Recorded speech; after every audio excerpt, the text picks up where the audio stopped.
PR পদ্ধতিতে নির্বাচনের ব্যবস্থার জন্য জামাত ইসলামী এবং অন্য আরো অনেক দল এখন ঐক্যবদ্ধ হয়েছে। কারণ আপনি জাতীয় সরকার করতে চান, এটা মুখে বলেন না অন্তরে বলেন, এটা বোঝার জন্য বাস্তব প্রয়োগ পদ্ধতি হচ্ছে পিআর পদ্ধতি। তাহলে আপনি বড় দল না ছোট দল? আপনি যদি বড় দল হন তাহলে আপনি বড় অংশ পাবেন, আপনার অসুবিধাটা কি?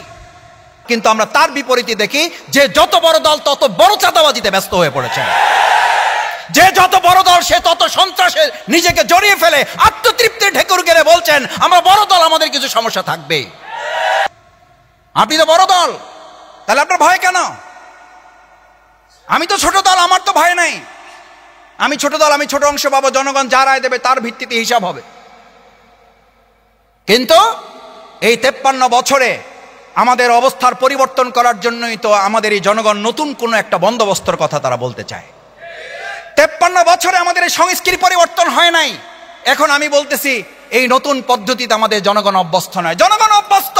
আমরা সংস্কৃতি ভেঙে আমরা পুরনো সংস্কৃতির ঊর্ধ্বে উঠে নতুন সুন্দর কোন বন্দোবস্ত দিতে চাই না বলে আমরা এটা মানতে চাই না। জনগণ অভ্যস্ত নয়, জনগণকে এত ছোট ভাবার কোনো কারণ নাই। জনগণ এটা বুঝে, জনগণ এই পদ্ধতিতে চায় বলেই আমাদের এই আন্দোলনে এক এক করে মানুষ সম্পৃক্ত হচ্ছে। এটা চাপের কথা নয়, এটা প্রেসারের কথা নয়, এটা বাধ্য করার কথা নয়। আলোচনার ভিত্তিতেই আমাদের এই সমস্যার সমাধানের পথ বের করতে হবে।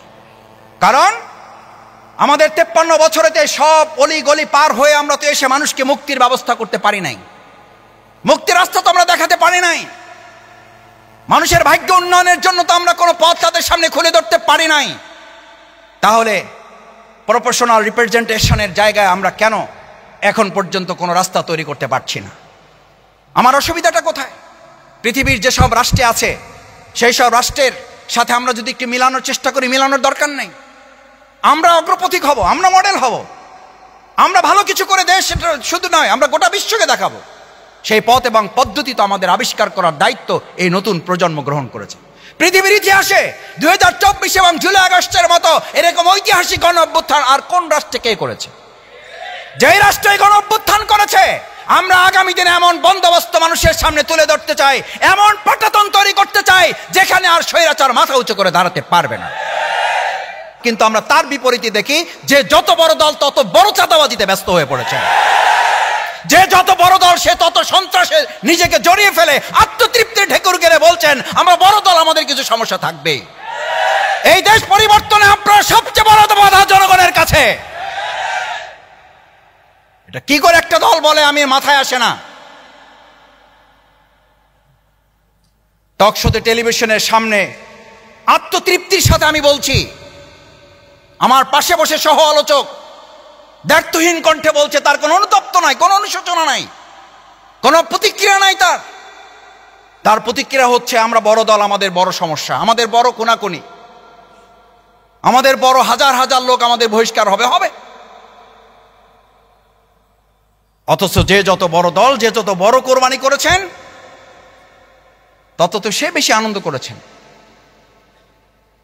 আজকে 2024-এর জুলাই গণ অভ্যুত্থানের পরে বাংলাদেশের জনগণের সবচেয়ে বড় প্রত্যাশা হচ্ছে যে যত দল বড় তার এই দেশের প্রতি দায়িত্ব তত বড়। বাংলাদেশ জামাত ইসলামী দল হিসাবে বড় বা ছোট পর্যালোচনা করে না। বাংলাদেশ জামাত ইসলামী দল হিসাবে ভূমিকা পালন করতে সক্ষম হয়েছে বলে আমরা আর কাউকে ভোগের রাজনীতি করতে দেব না। এই দেশের জনগণ আর ভোগের রাজনীতি কাউকে করতে দেবে না। সেটার জন্য 2024-এর গণ অভ্যুত্থান হয়েছে। গণ অভ্যুত্থান হয়েছে ত্যাগের রাজনীতি এবং ভোগের রাজনীতির কবর রচনা করার জন্য। আজকে বাংলাদেশ জামাত ইসলামী এই সমাজটাকে বদলাতে চায়। আমরা চাঁদাবাজের বিরুদ্ধে কথা বলি, তাতে নাকি আমরা বিভেদের রাজনীতি করি, তাতে নাকি আমরা ফ্যাসিবাদের উত্থানের জন্য সুযোগ করে দিচ্ছি। আরে ভাই, ফ্যাসিবাদের উত্থান ঠেকানোর জন্যই তো চাঁদাবাজকে দমন করা আমাদের সবাই মিলে দায়িত্ব ছিল। আমরা যখন কথা বলেছি এক চাঁদাবাজের বদলে আর এক চাঁদাবাজ, তখন আপনার বলতে হতো সবাই মিলে আমরা চাঁদাবাজের বিরুদ্ধে ঐক্যবদ্ধ আন্দোলন গড়ে তুলতে চাই। আমি তা না করে আমি মাথায় হাত দিলাম সেই গল্পের মতো, যে আজকে চুরি করে আসছে তার মাথায় একটা হাঁসের পালক আছে, সাথে সাথে আপনি হাত দিলেন,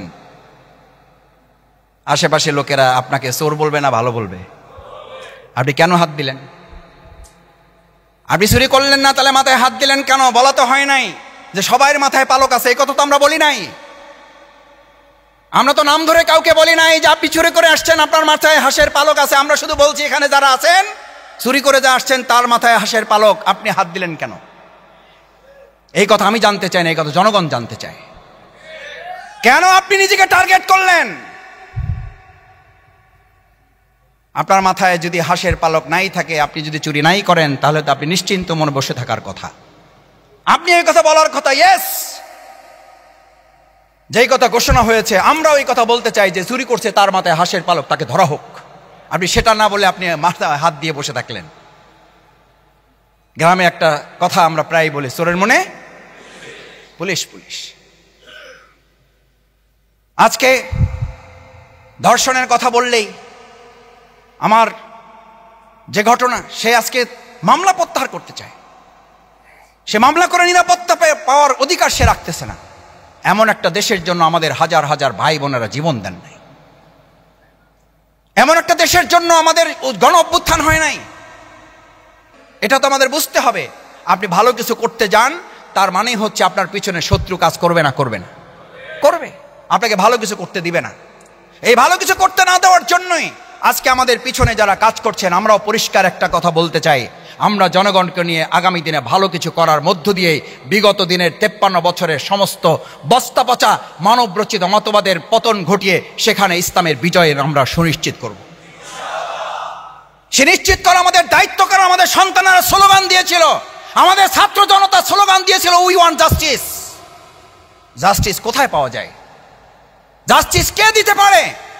পৃথিবীতে জাস্টিস দিতে পারে শুধু ইসলাম, ইসলাম এবং ইসলাম। আমাদের দেশে সেই ইসলামের অনুশাসন, সেই ইসলামের ভিত্তিতে একটা কল্যাণ রাষ্ট্র প্রতিষ্ঠা করার জন্য বাংলাদেশ যে জামাত ইসলামী যে আহ্বান জানায়, এটা তো আপনি একজন মুসলিম হিসাবে এই আহ্বান আপনার জানার দায়িত্ব ছিল। আপনি এটা করেন না, কিন্তু এটা বিরোধিতা করেন কি করে? আমি এই ওয়াজ করার জন্য এখানে আজকে দাঁড়াই নাই। আকিমুদ্দিন, আকিমুস সালাত, যে আল্লাহর নির্দেশে সালাত আদায় করি, ওই আল্লাহর নির্দেশিত আকিমুদ্দিন। আল্লাহর জমিন, আল্লাহর দিনকে বিজয় করো, আল্লাহর দিনের ভিত্তিতে সমাজ রাষ্ট্র পরিচালনা করো, তাহলে তোমাদের কারো দ্বারস্থ হতে হবে না। ওমাইয়াত্তাকিল্লাহ ইয়াজআল লাহু মাখরাজান, তোমার সমস্ত বিপদ থেকে তোমাদেরকে আল্লাহ বের করে নিয়ে আসবেন। ওয়াইয়ারযুকহু মিন হাইসু লা ইয়াহতাসিব, খাদ্য সংকটের জন্য তোমাকে বিশ্ব খাদ্য সংস্থার কাছে হাত পাততে হবে না। তোমার খাদ্যের বরকতের আসমান এবং জমিনের দরজা খুলে দেবেন কে? আমাদের জননেতা আজকের সভাপতি আহসান হাবিবের ব্যক্তিগত পারিবারিক সম্পদ দিয়ে আপনাদের ভাগ্যের পরিবর্তন করার কথা বলে না। 20 নম্বর ওয়ার্ডের ভাগ্যের পরিবর্তনের জন্য আমরা আমাদের তন্ত্র মন্ত্র দিয়ে পরিবর্তনের কথা বলি না। আমরা পরিবর্তনের কথা বলি সেই আল্লাহর ক্ষমতা, যেই আল্লাহ তাআলা 2024-এর জুলাই আগস্টের 10টা, 11টা, 11:30, 12টা পর্যন্ত আমরা জানতাম না কি হতে যাচ্ছে, কিন্তু যে আল্লাহ পরিবর্তন করে দিয়েছেন, ওই আল্লাহর বিধান কার্যকর হলে এই বাংলাদেশের ভাগ্যের পরিবর্তন সেই আল্লাহ করে দিতে পারেন।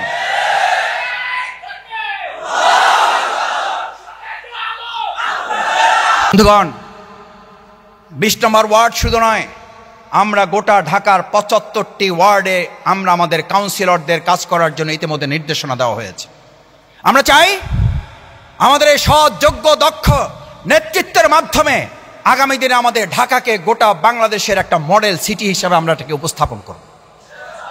আমরা চাই আমাদের এখানকার 7টা আসন, এই 7টা আসনে ইতিমধ্যে বাংলাদেশ জামাত ইসলামী এখানে আমাদের পদপ্রার্থীদের ইতিমধ্যে মাঠে কাজ করার জন্য নির্দেশনা দেওয়া হয়েছে। তারা জনগণের কাছে যাচ্ছে, বিপুল উৎসাহ উদ্দীপনা নিয়ে আমাদের ভাইদের সাথে আমাদের জনগণ কাজ করার জন্য তারা একাত্মতা ঘোষণা করছেন। কারণ 53 বছর পর এখন এসে জনগণ বলছে আমরা এবার নতুন কিছু চাই। ভাই, নতুন কি পুরাতনকে আহ্বান জানায় না নতুনকে আহ্বান জানায়?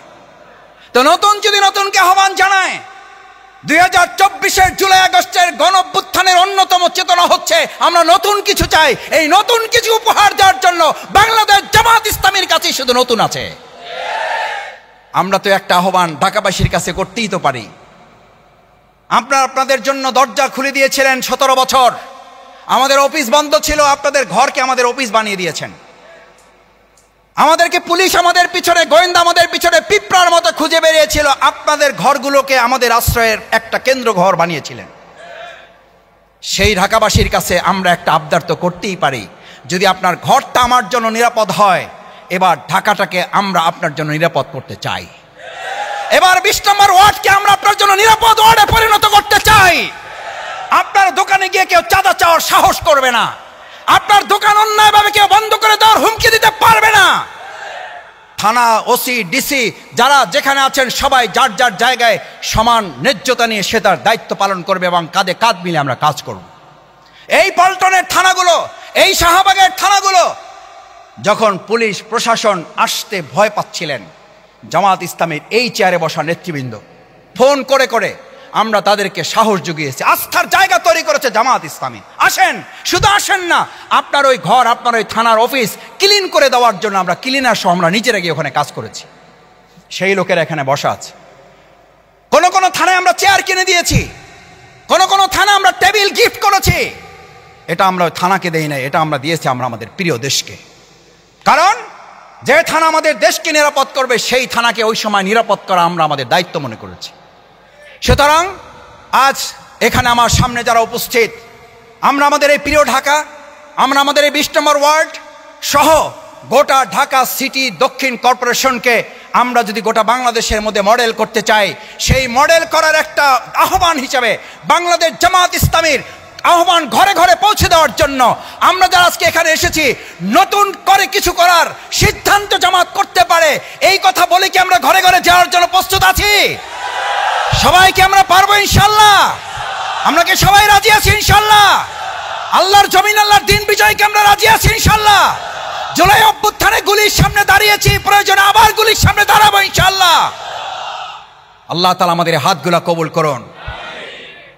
সম্মানিত ভাই এবং বন্ধুগণ, আসুন বাংলাদেশ জামাত ইসলামী আমাদের এই প্রিয় মাতৃভূমি বাংলাদেশকে এটি সুখী, সমৃদ্ধ, আধুনিক, উন্নত রাষ্ট্র হিসাবে কল্যাণমুখী একটি সমাজ পরিবর্তনের জন্য আল্লাহর দেওয়া বিধানের আলোকে সমাজ পরিবর্তন করতে চায়। ডক্টর শফিকুর রহমান তার নিজের মতের আলোকে নয়, আহসান হাবিব তার নিজের মতের আলোকে নয়, আব্দুর রব তার নিজের মতের আলোকে নয়, অ্যাডভোকেট ডক্টর তার হেলালের মতের আলোকে নয়, শফিকুল ইসলাম মাসুদ তার চিন্তার আলোকে নয়, আল্লাহর দেওয়া বিধান দিয়ে আমরা এই সমাজ পরিবর্তন রাসূল সাল্লাল্লাহু আলাইহি ওয়াসাল্লাম যেমন সোনার মদিনা করেছেন, আমরা আমাদের এই বাংলাকে সোনার বাংলা করব ইনশাআল্লাহ। আমরা এখানে যাত্রাবাড়িতে একটা বাড়িতে গেলাম, সেই মা 10 মাসের ছেলেকে নিয়ে ওই জানলায় দাঁড়াইছিলেন, মাথায় গুলিবিদ্ধ হয়ে সেই মা মারা গেল, শহীদ হয়ে গেল। কত বড় নৃশংস সেই ঘটনা! সেই বাসার ভিতরে মাথায় গুলিবিদ্ধ হয়ে মা মারা গেল, ছেলেটা জানতেও পারল না যে তার মা কিভাবে মারা গেল, এবং ওই শিশু বড় হয়ে আর কোনোদিন মা ডাক দিতে পারবে না। আমাদের আমিরে জামাত ওই শিশুকে কোলে নিয়ে চুমু খেয়ে তিনি বলেছেন, এই শিশু হলো জামাতের শিশু, এর সকল দায় দায়িত্ব আমাদের, তার বড় হওয়া, চিকিৎসা, লেখাপড়া, তার ভরণ পোষণ সব বাংলাদেশ জামাত ইসলামী করবে। প্রিয় ভাই এবং বন্ধুগণ, আপনারা জানেন যে এই মাগুরাতে একজন হিন্দু মেয়েকে ধর্ষণ করেছিল। তো সেইটা তার বাবা থানায় মামলা করেছিল, মামলা করে ফিরে আসতে ওই সন্ত্রাসীরা তার বাবাকে হত্যা করেছে। জানেন ঘটনাটা? আমাদের আমিরে জামাত সেই বাড়িতে গিয়েছেন, হিন্দু বাড়ি। সেখানে যাওয়ার পরে উনি জিজ্ঞাসা করেছেন যে আপনাদের আর কে আছে? বলছে যে আমাদের আর কেউ নেই। ওই যিনি মারা গেলেন ওই ব্যক্তির স্ত্রী বলতেছেন যে আমার এই বৃদ্ধ শাশুড়ি আছে, আর আমার এই নাবালক 2টা বাচ্চা আছে, আর আমি আছি, আমার আর কেউ নাই। প্রিয় ভাই এবং বন্ধুগণ, আমাদের আমিরে জামাত ঘোষণা দিয়েছেন যে আপনাদের সাথে বাংলাদেশ জামাত ইসলামী আছে, সারা বাংলাদেশের মানুষ আপনাদের সাথে আছে, কোনো ভয় নাই, চিন্তা নাই। এই পরিবারের ভরণ পোষণের দায়িত্ব বাংলাদেশ জামাত ইসলামী। প্রিয় ভাই এবং বন্ধুগণ, এইভাবে অসংখ্য পরিবারে আমাদের জামাতের নেতৃবৃন্দ ছুটে গিয়েছেন এবং পুনর্বাসনের দায়িত্ব নিয়েছেন। আমরা বলতে চাই, একটা সংগঠন যদি এইভাবে এক একটা পরিবারের দায়িত্ব নিতে পারে, তাহলে একটা রাষ্ট্র কেন সকল শহীদদের দায়িত্ব নিতে পারবে না? আমাদের দাবি হলো আহত এবং শহীদ পরিবারের অবশ্যই পুনর্বাসন করতে হবে। সংগ্রামী ভাই এবং বন্ধুগণ, আপনারা এখানেও বক্তাদের কাছ থেকে শুনেছেন পিআর পদ্ধতির নির্বাচনের আমরা দাবি করেছি। এখানে ভোটের কোনো মূল্যায়ন নাই, যিনি বেশি ভোট পাবেন শুধু তারই মূল্যায়ন, কিন্তু এই এত পার্সেন্ট জনগণ, লক্ষ লক্ষ জনগণ ভোট দেয়, সেই ভোটের কোনো মূল্যায়ন দেওয়া হয় না। এই জন্য পৃথিবীর বেশিরভাগ রাষ্ট্রেই পিআর পদ্ধতির নির্বাচনের ব্যবস্থা রয়েছে। আমরা বাংলাদেশ জামাত ইসলামী সেই নির্বাচন পদ্ধতি আমরা দাবি করছি এবং অধিকাংশ দল সেটাকে সমর্থন করছেন এবং আমরা মনে করছি বাংলাদেশের মানুষও সেটাকে সমর্থন করবে। আমরা আমাদের এই অন্তর্বর্তীকালীন সরকারের কাছে দাবি জানাবো যে পিআর পদ্ধতি নির্বাচনের মাধ্যমে জনগণের ভোটের সুষ্ঠু যেন প্রয়োগ হয়, ব্যবহার হয়, সেটা নিশ্চিত করতে হবে। প্রিয় ভাই এবং বন্ধুগণ, আমাদের ষষ্ঠ দাবি হচ্ছে বাংলাদেশের মানুষের যে একটা বড় সাপোর্ট আসে, বাংলাদেশের অর্থনীতিকে দ্বারা চাঙ্গা রাখে, সেটা হলো বিদেশি রেমিটেন্স। আপনারা দেখেছেন জুলাই আন্দোলনের সময় রেমিটেন্স বন্ধ হয়ে গেছিল, তখন কি অবস্থা হয়েছিল? সেই বাংলাদেশের অর্থনীতিকে যারা চাঙ্গা রাখে, জীবিত রাখে, সেই প্রবাসীদের ভোটের কোনো ব্যবস্থা বাংলাদেশে নেই। এটা খুবই লজ্জাজনক ঘটনা, কি বলেন? যারা আমাদের বিদেশি রেমিটেন্স দিয়ে আমাদের অর্থনীতিকে চাঙ্গা রাখেন, আমাদেরকে সচল রাখেন, তাদের কোনো ভোটের ব্যবস্থা আমরা করতে পারবো না, এটা তো হতে পারে না। বাংলাদেশ জামাত ইসলামী দাবি, এটা জনগণের দাবি, লক্ষ লক্ষ কোটি কোটি মানুষের দাবি যে প্রবাসীরা যেন ভোট দিতে পারে। সেইটা সব দেশে পারে, আমরা দেশে পারবো না কেন? অবশ্যই পারতে হবে।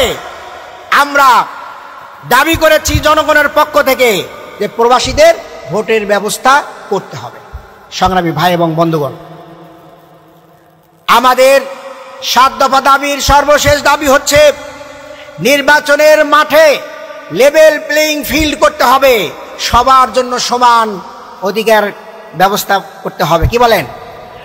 আপনারা আশ্চর্য হবেন, এই আমাদের এই আসনের মধ্যে যে কয়েকটা কলেজ আছে, এখানে গভর্নিং বডির সভাপতি করা হয়েছে, এগুলো সব একটা বিশেষ দলের যারা সাপোর্টে যারা আমলা ছিলেন তাদেরকে দেওয়া হচ্ছে। আমাদের এখানে একটা কলেজে আমরা আমাদের নাম দিয়েছি, ওনারা দিবেন না, অথচ সেই কলেজের মাটি দোসররা আওয়ামী লীগ কি করছিল? নিলাম করে নিয়ে গেছিল। আমরা আগস্টের আগে এটা জানতে পেরে মামলায় আমরা কাগজপাতি উদ্ধার করি এবং আল্লাহর মেহেরবানিতে আগস্টের পরে সেই নিলাম আমরা বন্ধ করে দিয়েছি। নিজেরা টাকা পয়সা খরচ করে সেখানে আমরা কলেজটাকে কলেজের নামে রাখছি, অথচ সেই কলেজে ওনারা ওনাদের মন মতো একজনকে দায়িত্ব দিয়ে দিল। আমরা বলেছি, মাননীয় বিভাগীয় কমিশনার, আপনি সব কলেজে এরকম আত্মীয়করণ করেছেন, দলীয়করণ করেছেন। আমাদের এই কলেজ মাটি আওয়ামী লীগ নিয়ে গিয়েছিল, সেখান থেকে আমরা ফিরিয়ে এনেছি।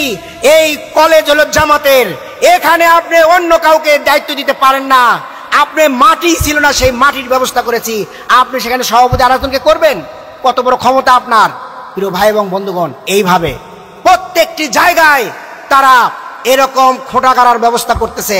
আমরা বলবো যে এইভাবে আর পেশি শক্তি দিয়ে আপনারা ইঞ্জিনিয়ারিং করার মতো ইলেকশন করলে, এখন দেখতে পাচ্ছেন না হাবিবুল আউয়াল, কি বলেন, এরপরে নুরুল হুদার কি অবস্থা হয়েছে?